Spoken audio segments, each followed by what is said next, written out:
It's me. It's me. It's LZ. No, it's not Sal G. It's LZ tonight. I am in for Sal. I have the honor to sit in for Sal G tonight. So, Sal, thank you for giving me this opportunity. Guys, it's been a while since I've been on the air by myself. I'm sure I'll be hearing from many of you tonight, but I'm just glad to be back in the saddle here for a little bit, even if it's a temporary slot here. But Sal G has the night off. I am Al Z or Big AL Sports on X. That's sports with a Z. So hey, we are here to talk Philly sports. Mainly, we're going to keep it to Phillies and Eagles tonight. But if you want to touch on the Sixers and your Philadelphia Flyers, we can do that as well. But we're going to be talking a lot. What is going on? Hey, Joe Hal, nice to hear from you again, bud. Long time no talk.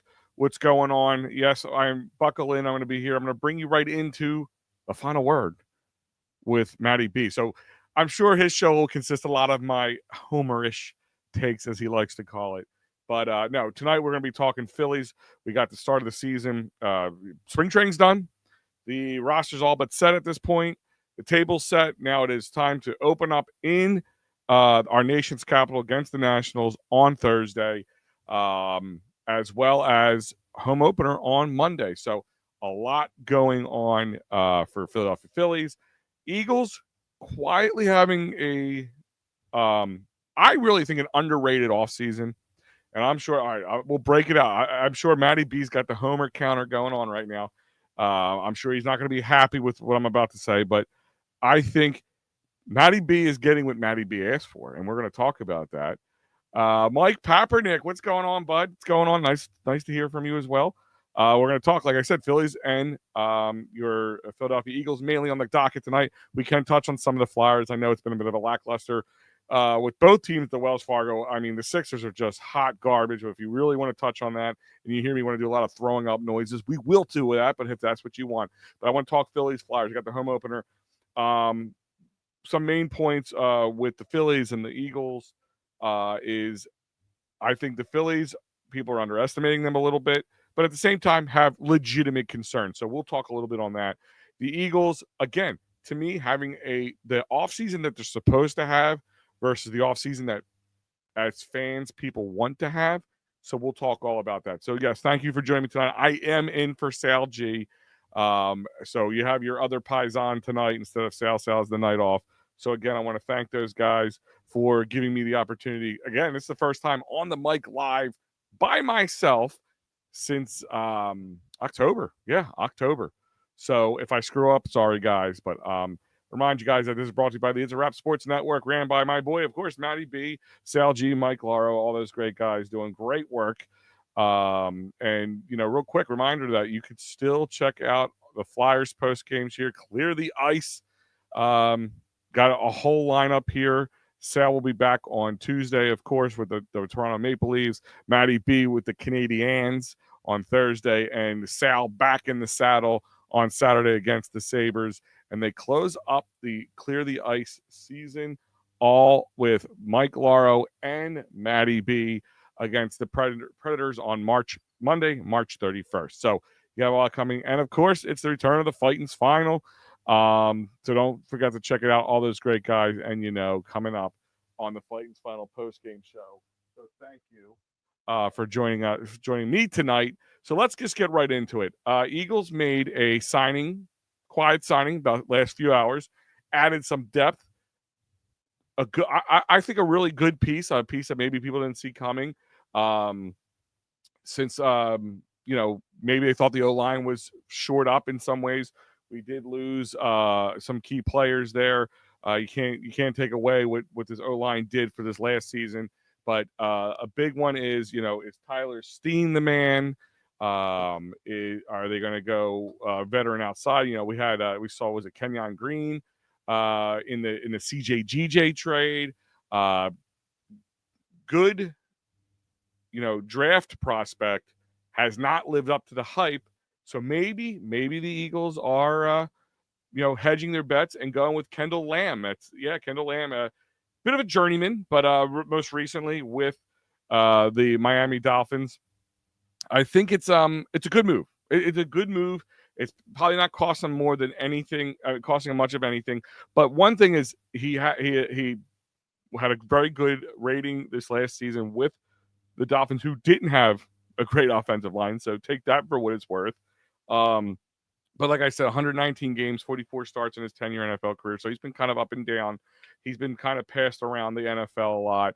I believe he was in Houston, Cleveland, Tennessee, and then the Dolphins, of course, as I said last year. But 6'5", 308 pounds. He's played a lot of left tackle, a little right tackle. So he's a guy who can play both sides, which apparently is, it's something that's underrated, where a lot of tackles can't swing side to side if they're not used to it.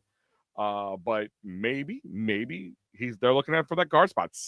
He's 32 years old. I think he'll be 33 by the time the season starts, if I remember correctly. Yeah, June turns in June. But a sneaky good piece that could maybe be another one in the mix for this year if Tyler Steen and Kenyon Green just can't cut the mustard in sense at the offensive line position and the guard position. Or maybe they're just adding backup depth for, after extending now Lane Johnson.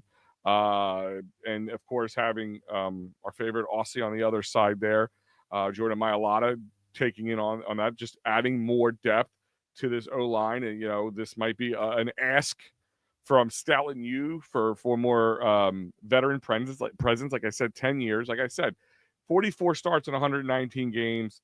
That doesn't mean he started a lot. But last year he did a lot more with the Dolphins, who, like I said, offensive line-wise, had a lot left to be desired, but had a decent rating on a line that was not great. Because a lot of times, guys can look a lot better on a line when you have 4 or 5 pieces around you that are really good. Look at the Eagles. I mean, they did that just last year.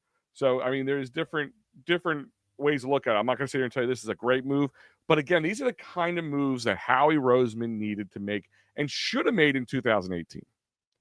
They're staying younger, except for this one, of course. The average age just bopped up with adding a 33-year-old lineman. But I mean, giving them an opportunity to have a veteran backup and have the depth, I don't mind this move. And maybe it allows them not to have to go line heavy in the first 2 or 3 rounds of the NFL draft coming up at the end of April. So a lot of different avenues that this move could be used. But 6'5", 308 pounds, guy at 33 years old, maybe they look to shift him into the guard spot. And a guy like that makes that line massive again. Like, it's a really big line. Not that Steen isn't a big guy or anything of the sort, but 6'5", 308 pounds, a veteran guy who's played on a lot of teams, played tackle mostly, so maybe shifting him into the guard position allows a guy like that to get a little bit more tread on the tires longer. A lot of different avenues that they can go with. Let's hit some of these comments, fellas. So let's see. Joe Hell, I think the Eagles are going to go do something crazy in the NFL draft. What do you mean crazy, Joe? Like, do you mean they're going to package a lot of their things up, move up, and go get somebody in the top, around 15 spot, 12 to 15 spot? Do you think they're going to go and get a big player and trade some of their, kind of like an A.J. Brown type deal? What do you mean they're going to do something crazy? Mike Papernick, I like the moves the Eagles have made. Yeah, so here's what I was saying before, Mike. These are all the things that the Eagles should have done a while back. Like, the Eagles should have done in 2018. I mean, they got very emotionally attached to guys. They got very happy with extensions of guys who are a little bit maybe either getting past their prime or too long in the tooth or whatever,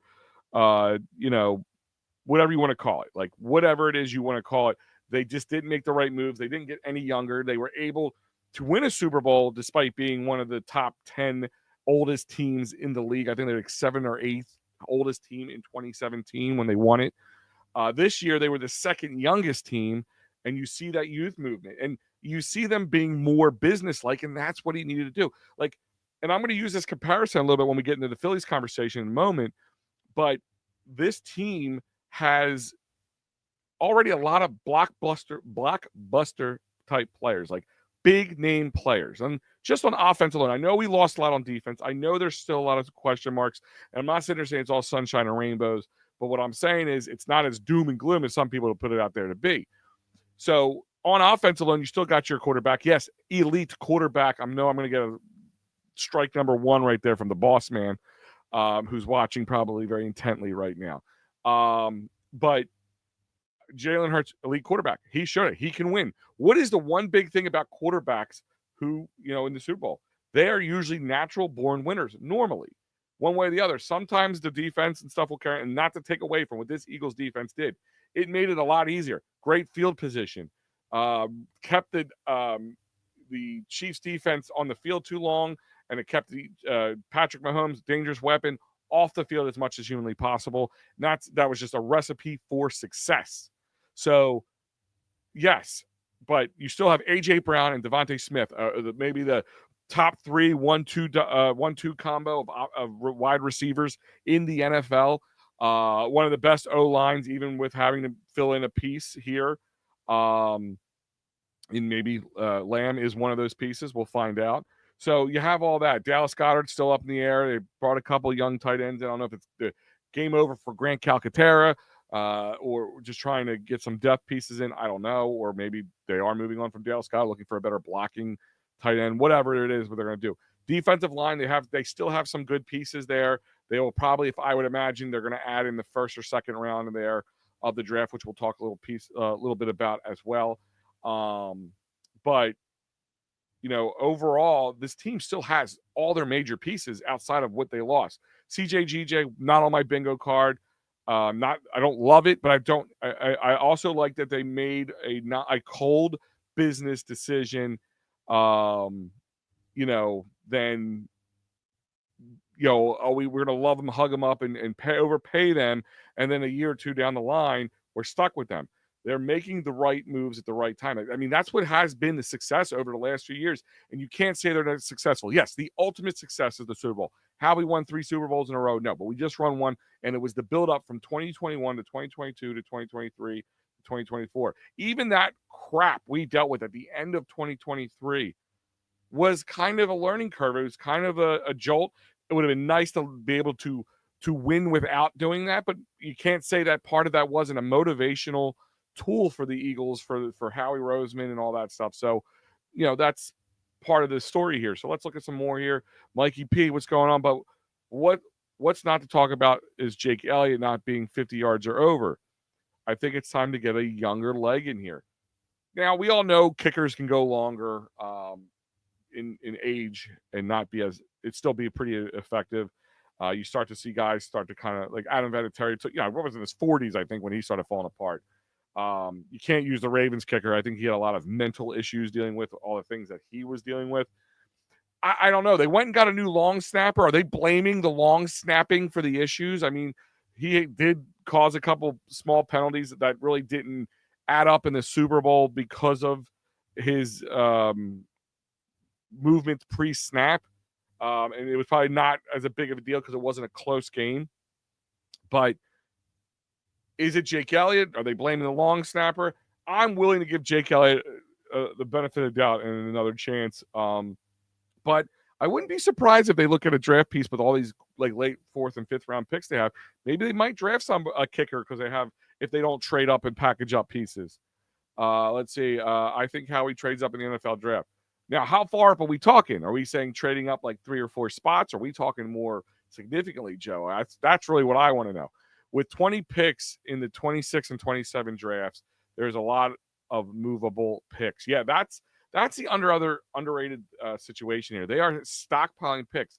Some is to do for this year. Some is to package things up for the coming years because they're going to keep rotating, getting young, good guys in here. And if you're going to consistently win, that means you'll be at the bottom end of the NFL draft. So you have to have some things to package and move up. So I like all the moves. I like all the draft pieces. Personally, Joe thinks they're moving up. I think I wouldn't be surprised if they move to like the front 5 picks of the second round and parlay that into another second round either for next year or this year or another second rounder, maybe 3 second rounders this year. It really depends on how they do it. I really don't see them taking too many 3 picks in each round, maybe the 4th or 5th round because you're not worried about it, but second round maybe because you get the extra years that you get out of the later rounds. possibility. Ian, what's going on, bro? Do the Eagles make a trade like acquiring a Micah Parsons or hold off and invest in the draft completely instead? It's a good question. Do they take Micah, however you put it? Um, I wouldn't put it past them because he is a prolific player. But the problem is, I don't know if it's like the Myles Garrett trade or contract. If he's going to command a lot, the answer to Micah is no. But I think you're going to see a lot. Like I think the Eagles have learned it's a youth movement type situation. Ian. So I honestly, if I had to pick one way or the other, I think it's going to be more draft. Like that way you can control guys. And, we see that they've had the right amount of patience with guys. They're not waiting too long and they're not getting off of guys too early. Nolan Smith, take him for instance. Everybody pegged him a bust. He was my big take of 2024, which came true. Doesn't often come true, but I will take my victory lap. Guys, I remind you, you're watching the wraparound. That's normally with Sal G, but Al Z today on the It's a Wrap Sports Network. Followed by me, you'll see Matty B with the final word. So whatever I say you think is nuts, go bring it to the boss man. And my favorite lady, Barbara. Barbara, how are you doing, love? Al, if the Eagles don't throw the ball, why do they need high-priced wide receivers? Because here's the thing is, again, I really think this. I think the Eagles have really wised up, and instead of pushing the chips in for today, they worry about the tomorrow, and they did this. Like, I think they did this, and maybe a little unknowingly they did what they did, Barb. Like, they got Saquon. I don't think anybody thought Saquon was getting 2,000, like having the 2,000-yard season, setting the all-time record for, post regular and postseason. Those are the kind of things I don't know if they saw coming. That was just cherry on top, but I knew they knew what they were getting, and they know what this team can do with the running game. I mean, we saw it in 2021. We definitely saw it in 2022 with guys who are not as good as Saquon, but we saw it with guys who were known to be injured. DeAndre Swift, a guy who is known to be injured, and he stayed healthy. There's a lot to be said. Like, I have a big feeling like, look at guys who consistently, look at teams who consistently draft early in the rounds, like top 15, top 10, the Giants as of lately, the Cleveland teams as of mostly lately. These are teams, Tennessee, Indianapolis, but it's all about, and especially with the Giants and teams like that, it's an organizational thing. Having the right coaches, the right training staff in place, and the Eagles have done that. Like they showed you how to draft. They've gotten much better at the draft because the draft was a giant issue. Let's just throw it out there. Drafting has been a giant issue up until pretty much the Devontae Smith draft, because I was all for Cowie on that one for a while. But when he started, I'm like, oh, he wanted to get the Heisman-winning wide receiver. There's not a hard decision, but he's being smarter, getting from the big schools.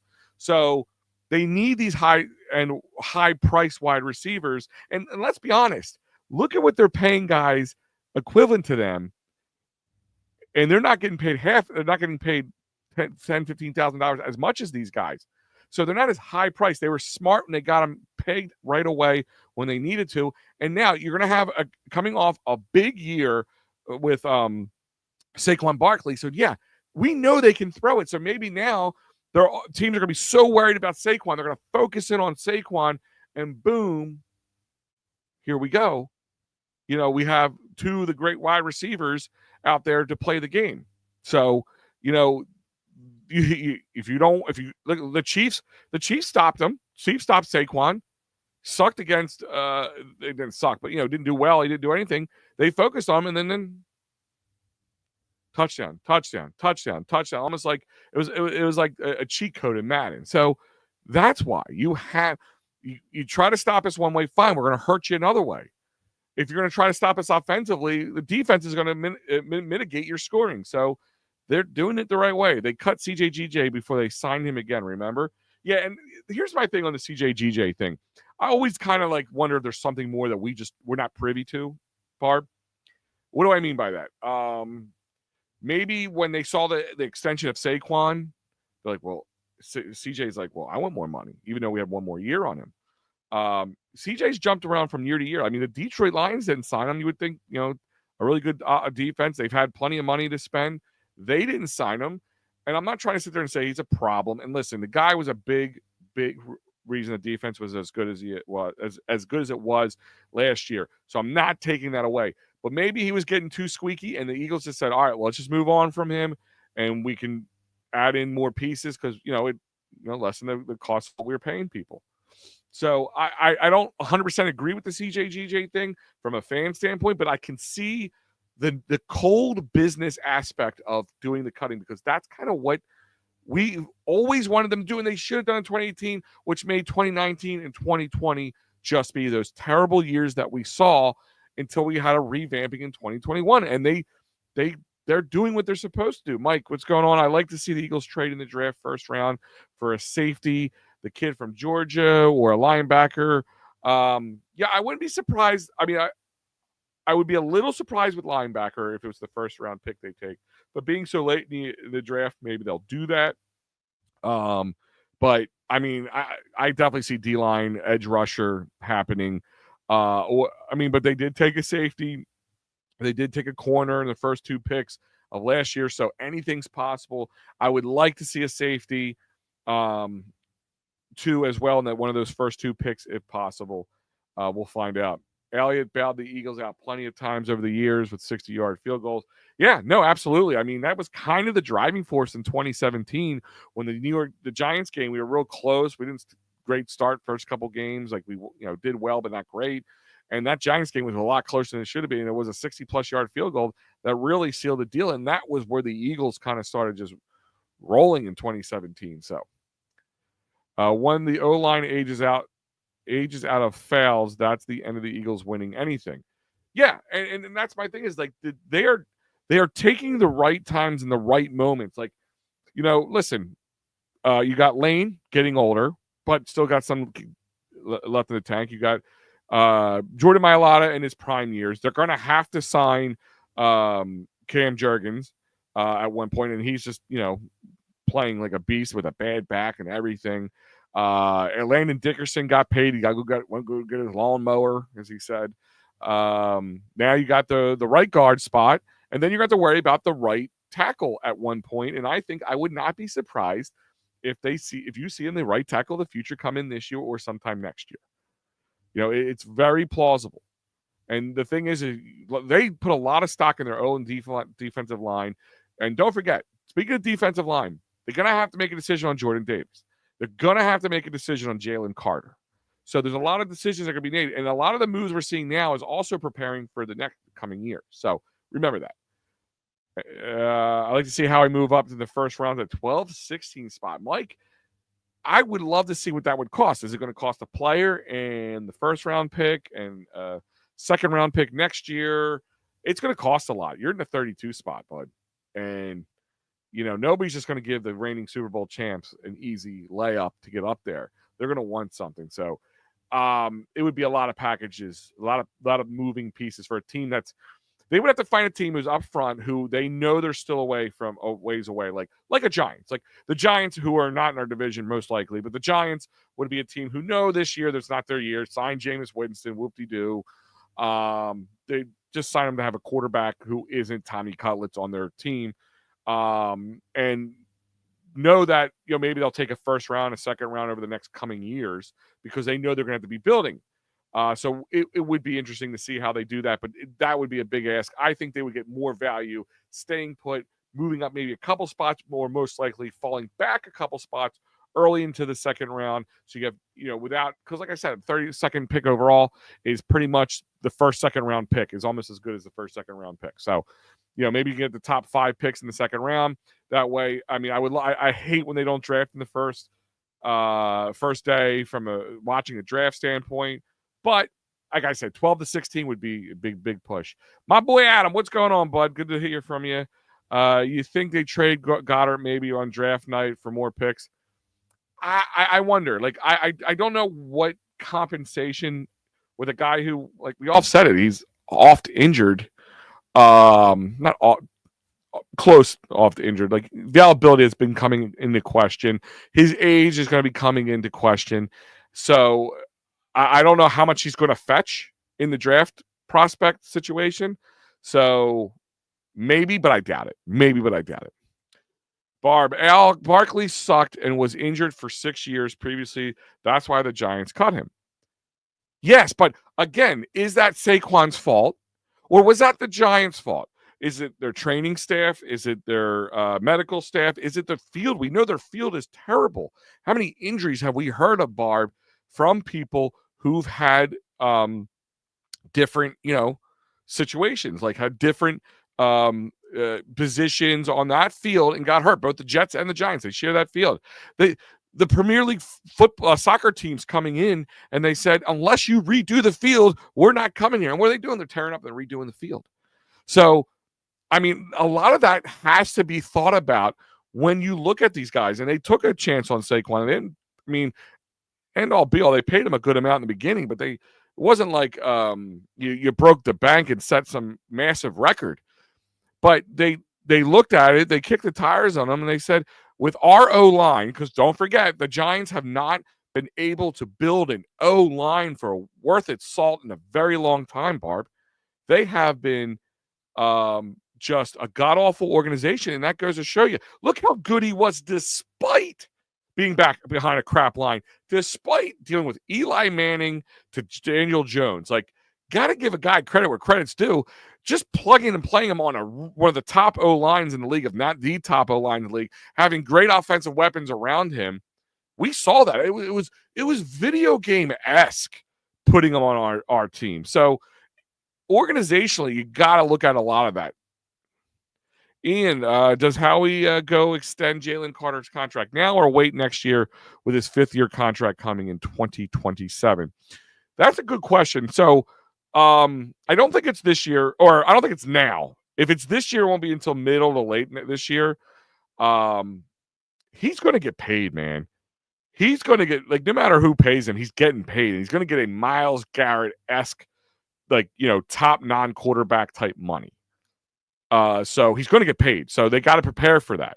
So with the contracts coming up, they may be like, we're going to give you the contract, but the kind of like with Jalen Hurts, the money doesn't start super right away because they're going to be cap strapped a little bit this year, a little bit next year, and into 2027. So I wouldn't be surprised if they do that. I wouldn't be surprised if they do that. Cam Jordan's contract is coming up this year. Yeah, they're going to have to sign Cam. Cam's going to get paid. I'm not going to be the highest paid center in the league, but he's going to get paid. And the Eagles are smart about it. I mean, every time they sign a guy as the highest paid something, somebody comes right behind him and outdoes them. I mean, Jalen Hurts was the highest paid quarterback for like 2 weeks, if that. I don't even know if it was that long. Then like 2 or 3 other contracts came down, and they came down. So they're going to pay him. And, Howie has come up with a pretty good device of figuring out, like, pay the guys now and get them on the cheap. Like I said, look at the A.J. Brown, Devontae Smith contracts. Right now, we look like geniuses. Howie looks like a genius. He is paying the top duo wide receiver, top 3 duo, say like top, maybe like, whoever the Vikings have paired and whoever the Bengals have, and then it's us. Like, so, and we are probably paying a whole lot less comparatively and got them locked up for a few years. I mean, most of their players are locked up for the next 2 to 3, 4 years easily. They're big names. Eagles sign Carter next season to big contract, and Rhino Jordan Davis walks unless they get it at a decent price. Yeah, I mean, you can't pay a guy who's playing less than 40% to snap some big numbers. Like, that's a problem. Jordan Davis, I don't want to call him a bust, but it hasn't been living up to the hype of what we were hoping from Jordan Davis. And you think by now, conditioning-wise, he'd be ready to go. So Jordan Davis, you might see like a beast of a Jordan Davis this year because he's playing for a contract. This is a contract year for him. So, and I don't think the Eagles sign him if he's going to command, if he has a great year. So I think it works out for the Eagles. He has a great year, helps them maybe win another championship or get, at least be in the conversation for it. And then he gets signed somewhere else and they pay Jalen Carter. But you can't pay both of them that kind of money if he commands some money. And you're not going to, and the Eagles, maybe from the Bryce Huff signing, they're not going to pay one guy after having one good year. So they might offer him a half decent contract, but nothing to write home about. But right now, Jordan Davis, 10 million a year a max, and that's even pushing it in my eyes. 3 years, $30 million, I'd do it maybe. 3 years, 28 million, 27 million, something along those lines. I'd be surprised. Correction, Cam is a UFA in 2026. Yeah, I was going to say, I didn't think it was this year. Whose fault was it with Wentz always was injured? Laugh out loud. Wentz is here. And I was a big Wentz wagon kind of guy, Barb. And I still think Wentz would have been a good quarterback. But his ego and his mental weakness was his weakness. Like, it really was. And it goes back to kind of Jalen Hurts. What makes him more elite, I think, in the sense, and Carson Wentz, is his mental toughness. And that's something you either have or you don't. That's what Tom Brady has. That's what Patrick Mahomes have. They don't fear anything. I mean, don't tell me Patrick Mahomes not going to go on some sort of revenge tour this year, right? Like, Barb, like, he's pissed. He's brooding if he's anything right now. We all know Tom Brady would be brooding right now if he was still in his peak playing right now. So, mental tough guy. Like, they know what to do, and we'll find out. Eli Manning won 2 Super Bowls with garbage around him. I would respect him. Yeah, I mean, the Eli Manning thing is like, I don't know. Like, I don't know. Maybe it's my homerism here showing. I mean, I think he's under 500 total, which whatever means a little whatever. But 2 Super Bowls you can't deny. Snuck one against one of the best New England Patriots teams under Tom Brady's regime. So I'll show him respect where respect's due. But when I said Saquon had Eli Manning, he had the tail end Eli Manning, who every time he saw Eagles green, he went Cleveland Browns in his pants. I mean, like, Barb, that's what it was. When do you think Howie re-signs Nick, and how many years? Re-signs Nick. Nick. Who am I forgetting? Oh, Nick Sirianni. Oh. Yeah, that'll probably be soon. They'll extend him. That means nothing to the cap. They'll extend him probably at least 3 years. I'd imagine 3 years. Would they give Doug 5 years? Was it a 5 years or something? Or they gave him 3 years on top of his 2? I forget. He was here for 5.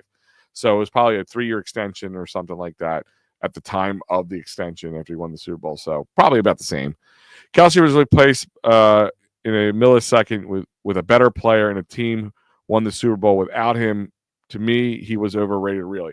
Listen, Jason Kelce was overrated. You can't say he was overrated. Like, I think right now we have a lot of Jason Kelce fatigue, and even I do, who's a big Kelce fan, love Jason Kelce. But, like, seeing him in tons of commercials and constantly, but he's also a bit of a poster child, and, like, really put Lyman on the map. You have to give the guy credit where credit's due. Like, not often do you hear Lyman being as big and notorious as Jason Kelce. And listen, I understand the fatigue a little bit, but man's making his money. He's getting his bag. But Jason Kelce was a really good player. He was an Iron Man. He played well. He read defenses, and we kind of saw that kind of become a little bit of a wrinkle in Jalen Hurts' game when he was adjusting to not having Jason Kelce there. So, but Jason Kelce picked his guy and picked the right guy. Like, he knew what they needed, and he filled in the spot. So you can actually take a bow on that. Hey, I picked my successor. He trained behind me. So to say Jason Kelce's overrated, it's a bit much. But I get it, Barb. I get what you're saying. Al, I'll see you at the Emporium. Good show. Barb, thank you for joining in. I do miss doing this. I miss you guys. And if you guys watch, I did take some time. I was hanging out with my old friend Chet. Bill was on vacation, so Chet asked me to sit in with him for Philly Press Box Radio last Thursday. So that was fun hanging out with Chet.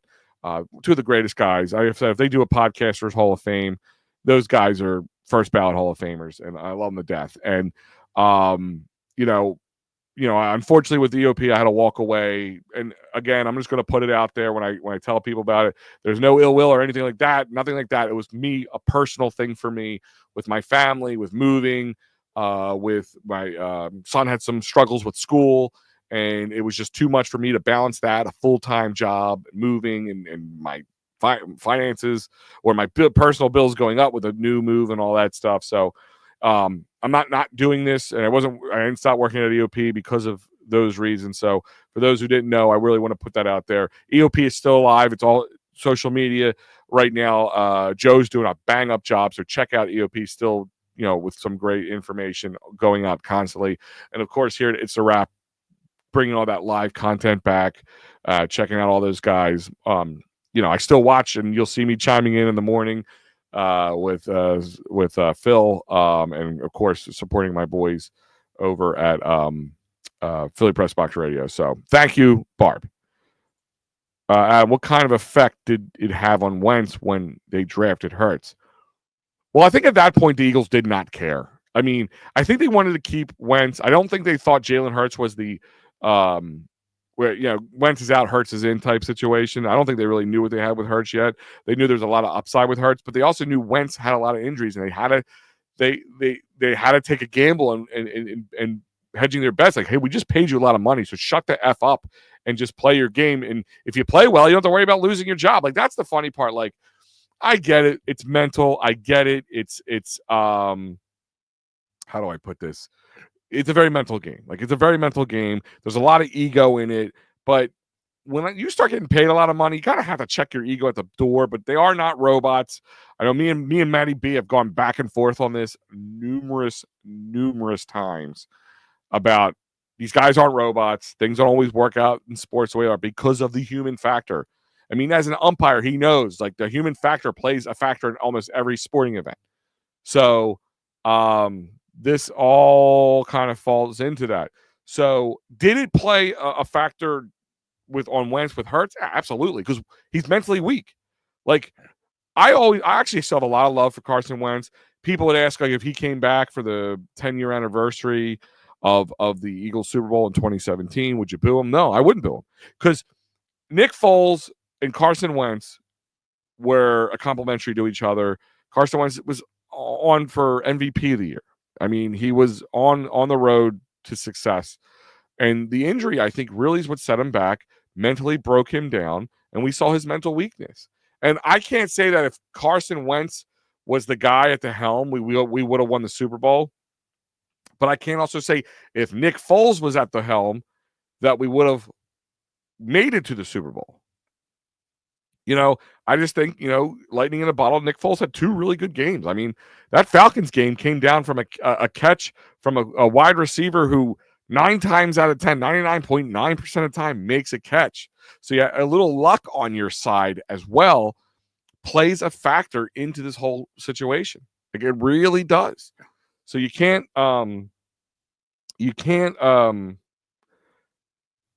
take away from Carson Wentz, and I won't boo him. I like Carson. If I met Carson today, I'd shake his hand and thank him for it. It would have been nice to see Carson, but it's not how our story played out. And that's part of his problem is on him. And maybe, hopefully, one day, maybe today he does already, maybe it's too little too late, that the book's out on him, that he can't do what he used to do. And when that head injury, that concussion from Jadeveon Clowney really just kind of threw all his screws loose. At that point, between the mental weakness and the head injury, he just couldn't do it. I don't know. But, if I met Carson Wentz today, I'd shake his hand, thank you, because without Carson Wentz, we don't have the 27th Super Bowl. We are still without a Super Bowl up until this year, at the very least. And if Carson Wentz stays healthy and we don't win the Super Bowl, who says we go back in we're here again in 2022 with him?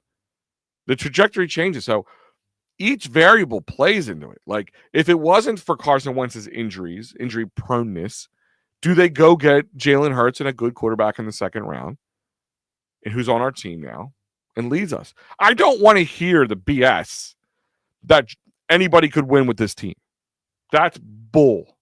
How many great how many quarterbacks had great players around them and still fell in the mud? Because there was an even better player in front of them, an even stronger-willed player in front of them. So that has to play a factor in all this, to be honest with you. Like you can't look at all that. And then Carson's gone, they trade him away, they get a first-round pick for him, and things start to fall in place. Does Howie learn his lessons? Are we dealing with the Howie old? Are we still being the smartest man in the draft room and picking guys that nobody's even looking at the wrong moments? Not picking guys from big name schools, not learning our lessons, being cocky. Like, all these things need to happen. And like I said, 2023, that ending was just horrible. This team fell apart, got mentally weak, pointing fingers. I really thought they should have fired Nick Sirianni. I thought he was the biggest problem. That this team didn't believe in him anymore. But obviously there were some guys on the team and some people, the team needed a reality check, whatever it was. They had to do what they had to do, and that was it. And if these things don't happen, most likely we're not in the position we're in today. I mean, because let's look at this for a second. We are the reigning Super Bowl champions. The Philadelphia Eagles are the reigning Super Bowl champions. They've won the Super Bowl twice now in 8 years, 7 years, 8 years, however you want to look at it. Okay? If I told you, go back in time 15 years, 12 to 15 years, and I said, hey, the Philadelphia Eagles will finally win some Super Bowls, and in a decade, they'll have at least 2 Super Bowls under their belt. In at least one decade. Because from 2017, we still have another couple of years. They can win another Super Bowl. They can have 3 Super Bowls in a decade, possibly. And right now, even with all the moves, they are still one of the top teams to go to the Super Bowl. And not just because they're reigning Super Bowl champs. They still have held on to major pieces. They got to make some pieces up. But right now, and people going, Howie, I trust. But in Jeff Stoutland, I trust. In Clint Hurt, I trust. I trust in Vic Fangio. These are guys I trusted. Because, all this, pounding their chest to keep a linebacker. We heard all year long is how good their linebackers finally were and how good the Eagles, were. And Zach Bond, Defensive Player of the Year. Sure, should have been Defensive Player of the Year. Was in the runnings for Defensive Player of the Year. And he's just a good all-around guy, prime of his life, 27, 28 years old, I think, 28, something like that. You got Nakobe Dean showing a lot. If he could stay healthy, it's a big question with him. There's a lot of different Trotter Jr. coming in here, different guys. Nobody knew who Zach Bond was when we got him. They just thought that was just a filler piece. Who was it? Devin White. Oh, he's gonna be the guy. Guy couldn't even get sniff the field. It was didn't want to be there. Whatever the problem was with him. And here's Zach Bond now. We're all clamoring for him. Like people are rating who do they want to get, who do you want to sign more, who do you need to keep of the guys who need to go and need to get signed and don't get signed. That is the ultimate question. Like that right there shows you everything you need to know about the Philadelphia Eagles. And guys, we're going to talk more Eagles and get your Eagles questions in. Keep bringing them in. I'm on for another 15 minutes or so before 20 minutes or whatever it is before the main man, Matty B, brings in for the final word here. I want to talk some Phillies with you, so we're going to talk Phillies.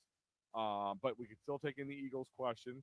Let's another one here. If Chip Kelly doesn't mess this team up, he wouldn't have had Hurts and Brown or Smith. Yes, and on top of it, if he had his way and we had Mariota coming out of the draft, God forbid, we probably wouldn't have had Fletcher Cox. He would have never retired here as an Eagle. That was one of the main people. They were talking about giving up 3 first-round picks and Fletcher Cox to get Marcus Mariota because Chip Kelly just thought anybody goes in my system, they're going to be good. I mean, the vanity of that. It's just what is it? Just this audacity that Chip Kelly had. That doesn't matter about the player; it matters about the scheme. If you're in my scheme, you'll be all right. Well, that was found out pretty quickly. And for never coaching I kind of fell into the smoke screen of Chip Kelly because he was the sexy pick, and the Eagles really don't get the coaching sexy pick. And I'm like, okay. And we had many years of Andy Reid, and just it was just Andy Reid. Super Bowl just kept getting further and further out of reach, and just time for a change. And we got we're gonna get Chip Kelly. We're gonna go get Chip Kelly. He's a big name. He's reinventing college football. You know what I mean? And the hubris. Pardon me. The hubris of Chip Kelly. Just to think that his scheme was everything. That's the smartest man in the room stuff right there. That's the stuff that it took a little while for Howie Roseman to win. All right, Phillies question. Joe Hale coming in here swinging. Phillies question for you. Thoughts on Jimmy Rollins and Ed Wade going on the Wall of Fame? No thought. I love it. there's no thought to it. And the only thought that I really have, like, and not so much Ed Wade, but Jimmy Rollins, it makes me feel old. I think that's my biggest thought right now, Joe. 42 years old, and those were my guys. You know what I mean? Like during my peak sportsdom, right before I got into doing this, kind of got me into wanting to do this. I really was following everything, every move, everything the Phillies were doing, the teams around them that were doing, potential players coming in and this, that, and the other. You know, Jimmy Rollins is a no-brainer. Ed Wade's a no-brainer. That's going to be Chase Utley and Ryho and Jason Worth, Victorino. God, just Greg Dobbs could be on there for all I know. At one point, Matt Stairs. That's got one big swing and put him into like just the pantheon of Phillies players. You know what I mean? Like, there's no thoughts to be had. If you don't think they should be on there, I just think you're hating at that point. Or you have a vendetta against either one of them. I mean, what they both have done, Ed Wade from an organization standpoint, Jimmy Rollins. I mean, one of kind of like what we're looking at for Justin Crawford right now. In a sense, young guy to come up here. I mean, he's been optioned back down, but he's in AAA. I would not be surprised if injuries or something occur. We see him up here in the MLB by the end of this year. I mean, that's a very plausible option, like a real option. And just like him, Jimmy Rollins came up young. He was a catalyst for the youth movement, and maybe that's what Crawford is, especially if the Phillies don't get it done this year. Because the youth movement's going to have to start, and maybe the Eagles showing like, hey, youth movement, and 2008 go back to it. I mean, a lot of homegrown guys. You got Aiden Miller hopefully coming up soon. I mean, I know Tate's probably or Tait or however you say it. The catcher's probably a few years out. There's a couple other guys out there. Like, the future does look good for and does Bryson Stott take the next step? Does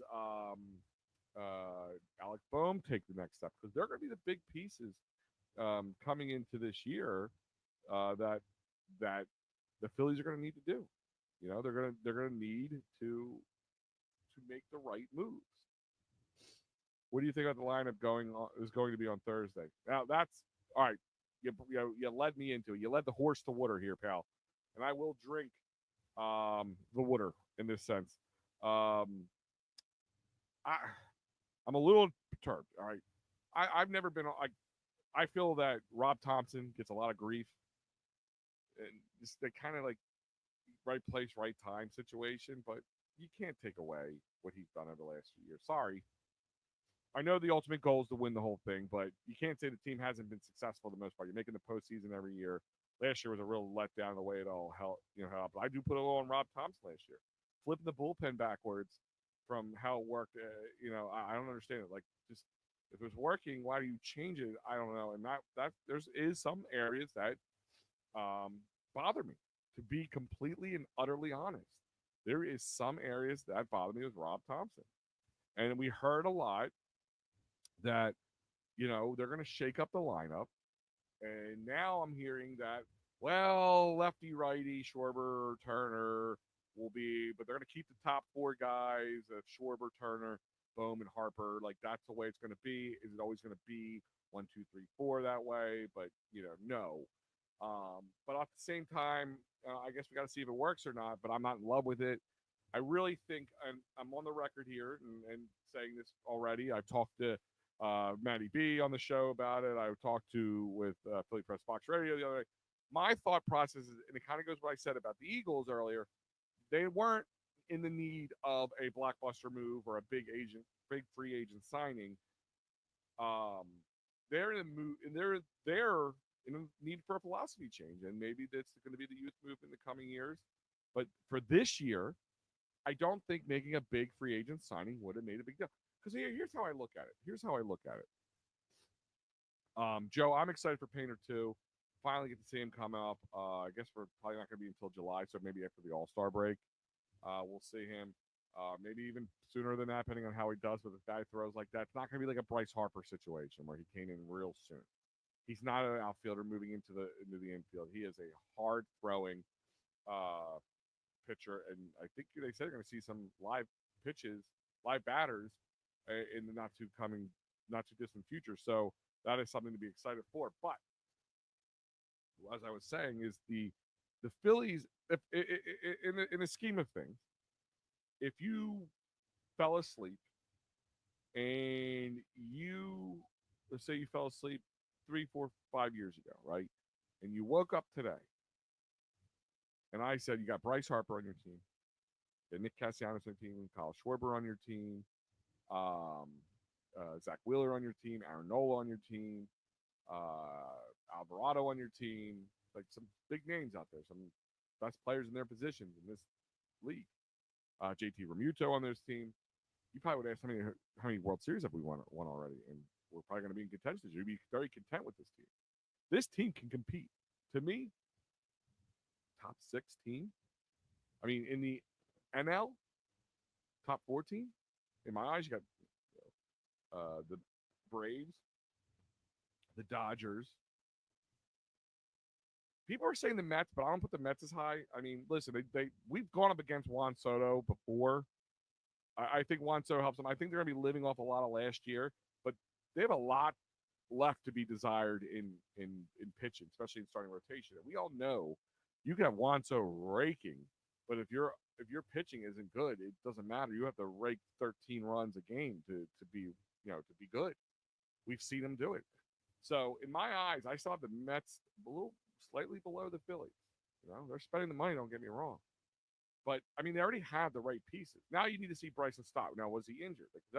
There's a conversation to be had. Bryson Stott. I mean, I said they need a philosophy change, and Bryson Stott's one of those philosophy things. And apparently, he was injured last year. We didn't know about it, or maybe he kept it too quiet from them, or they try to let him play through it. I don't know the reasoning behind it. It's not a good reason if that was it, but he's already shown to be much better. So here's a stat for you. Now, I know it's preseason, but change has got to start here, right? And one of the biggest problems that this fan base has had with this team, which is one of my biggest problems with them, is from a philosophy standpoint, it's just go big or go home with their swings, like home run or nothing. And that has not paid out, and it's hurt them big time, especially in the postseason. I mean, the Diamondbacks really just put it out there for everybody. They want to hurt the Phillies. Just don't give them anything they can hit over the fence. They'll do the rest for you.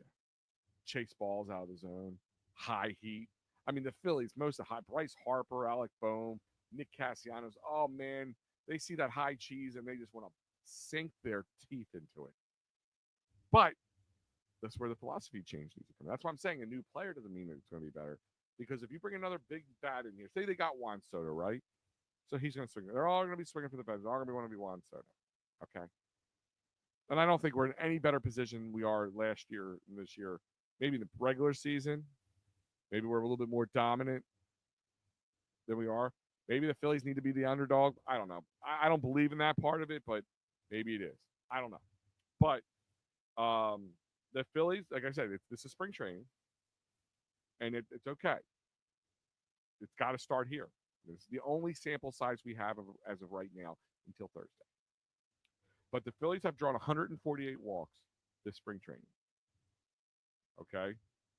So they will be most likely first in walks outside of any other team having like just 20 walks at the end of the game today. This was early on. So it's a good sign. Bryson Stott walked 13 times and only struck out 6 times. Why is that important? I mean, with our current leadoff guy, Kyle Schwarber, which we'll talk about in a few. Kyle was, either home run or walks or nothing. There was no really in between with him. Saw him trim down a little bit. Saw him just putting bat to barrel the ball, and getting the ball in the play. But putting on the base path wasn't always the greatest thing. So that kind of hurt him a little bit, but not so much. But it was smart, though. The team needed to learn from this. So the team is gathering walks. That means they're seeing more pitches. They're being better plate discipline. Again, spring training. But they got to bring this into the regular season. They got to work guys where they have Mackenzie Gore, right? They're going up against Mackenzie Gore on Thursday, right? So with that being said, is going up against Mackenzie Gore, make Mackenzie Gore throw pitches. Be patient at the plate. Put bat to ball. Pull the ball.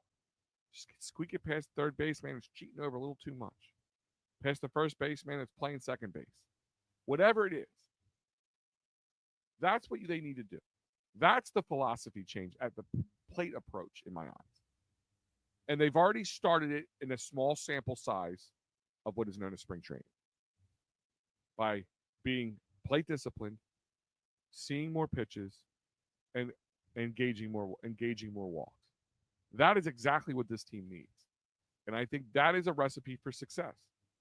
I think if the team has this type of success, I don't know if they'll be the exact 107 win team or anything like that. But look at it. I don't think we even had we didn't have one team that was 100 wins last year, right? And maybe the team needs to have the Braves in front of them. Remember, the Braves are going to be a lot better team. They were not healthy last year, and they were still in it most of the way. Just kind of fell apart.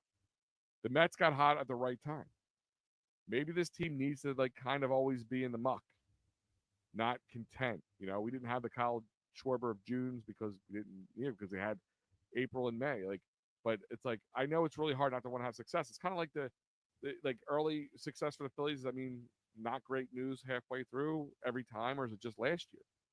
It's is having that bye, that first round off, the wild card round off, more not helpful than helpful. So baseball's such a weird game. It's a thinking man's game. It's a very mental game. Guys get cold over silly things. Stressed out at home, mom, new baby, not getting the sleep they need. These guys are creatures of habit. I know. I'm going to hear this. I'm going to watch Matt's show, and I'm going to hear it a lot. But what I'm saying is they are human beings. But that's why there needs to be a philosophy change. You don't need to philosophize with computers. You don't have philosophy with machines. But you do need a philosophy change with management, and that's Rob Thompson. Rob needs to be a little bit more aggressive. I don't mind him being more of a player's coach, but a good player's coach is almost like a father figure. How did your dad hurt you really? Not beat you with a belt. Boy, you let me down, son. You're better than that, son, and I know you are. That's how my dad got me. That's how my dad could have punched me. Look at me. I'm a mountain of a man in some ways. You could punch me in the face 10 times and I'll come back harder and angrier. Okay? But if my dad told me I let him down, boy, I'd probably cry. Get a little misty-eyed thinking about letting him down now. Now, my dad's not dead or anything like that, but I still don't want to let my dad down. And that's what a good manager is. Like a father figure. He teaches you, he picks you up when you're down, he brings you back down to reality when he needs to be. That's what we need to see. And he needs to go to the big players, like the big man, like Harper's and JT's and Schwarbers, and say, you guys have to buy into this as much as if these guys won't. Starts here. This is where the philosophy change begins. Begins and ends with you guys, but also begins and ends with him. Give it a shot. I really think they need to go back to some old school baseball. You need to have a closer, I think. You need to just have a leadoff guy. Give it a chance. Don't get away from it right away. 162 games. We say it all the time. Give it a chance. It's going to be, I understand. You're telling me Kyle Schwarber just goes from, 40 some home runs and so many walks to half of that because he's not in the leadoff position. I just find it very hard to believe. I really do. I find it hard to believe. I can't wrap my brain around that thought process. Some other news I want to touch on before we get going. Matt Strahm has an injury, but it's a dumb injury. You got to hear this. He is going to be ready for Thursday. He's going to be on the roster for Thursday. But he was scratched from the spring training finale because of a packing injury. He tore his left middle fingernail. That's pitching, so I get it. It's a silly, funny, ha-ha joke. Man up. But I get it. When you're throwing the ball and you can't grip right and it's painful, and that hangnails we all have had, and it can be painful. So, from a pitching standpoint, it's a big problem. It's not worth throwing him out there to final spring training if he's going to be ready for Thursday. And we need that bullpen. Because the bullpen, in my eyes, would be one of the biggest questions. They have some really good pieces. Jose Alvarado, again, spring training, but looks really good. Matt Strom, until he got injured, looks really good. Romano coming in looks good. I mean, losing Jeff Hoffman, Carlos Estevez, those kind of guys, those were big losses. But at the same time, they had to move on. Okay, so Matt Strom being in there, in my eyes, is a big thing. But yes, it was a little scratch because of that, a packing injury. I guess you would think by now these guys get packed up because of this reason. Like, don't get injured, let them pack up your suitcase. We got people to pack up their suitcases. Also, the other thing is Carlos Hernandez. He is they got him off waivers from Kansas City.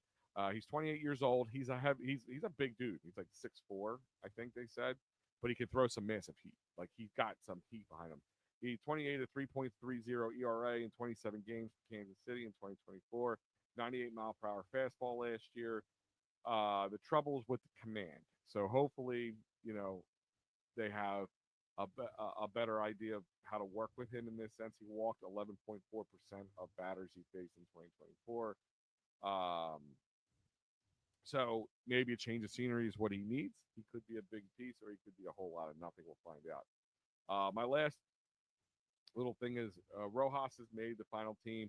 I believe the last person to make it is Cody Clemens, which, listen, I think that man deserved it. I don't know why it took him as long to be the last guy picked, but he came up and played well in the absence of Trey and his injury last year.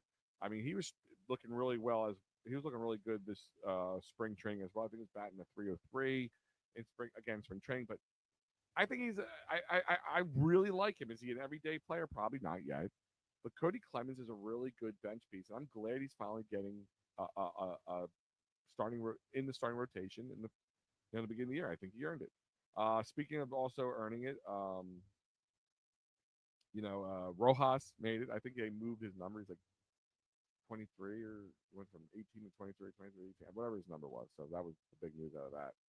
And the other one is Taijuan Walker. Have to bring this up. Because of the injury to Ranger Suarez, Taijuan Walker is the fifth starter, which is just nauseating. Now, Carlos Hernandez, maybe they might be a reason they're looking at him as well. He has started, but he has had more success as a relief pitcher than a starter, so I doubt it much. But God help us, Andrew Painter can't get ready any faster. I mean, it really does. If he was healthy right now, we wouldn't be having to talk about this. And hey, Dombrowski, do me a favor. Stop trying to. Who are you selling this to? Yourself or us? I mean, I like you. I really do like Dombrowski, but come on, man. I've had enough. But other than that, guys, I talked enough. I've enjoyed my time. Thank you guys for interacting with me.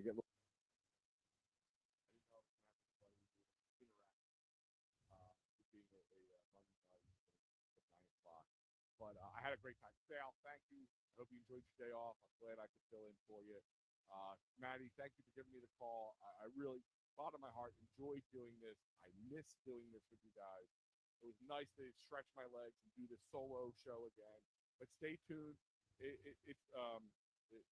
Maddie B is going to bring you and end your day off with a little love, late night with Maddie B, as we call it. But guys, remember to follow them on all their social media: YouTube, Facebook, Instagram, Twitter. It's a wrap. Just look it up. It's a wrap. TikTok. They're all there. Maddie's just telling me all the big stuff they have. I am so excited for It's a Wrap. I'm already a big fan of a lot of guys here. I'm only going to be a bigger fan. Ian, I think you're my last comment of the night. Let's hope the bullpen actually fixed since they've been our Achilles heel for a long time. Funny thing is, people thought that going out in the last year, and they were really good up until towards the end of the season. Even when we were bad, the bullpen was the only thing we had going for us. Don't forget, we saw Banks, who was a really good player for us. But I'm done talking. Matty B time, baby. Enjoy it, guys. Have a great night.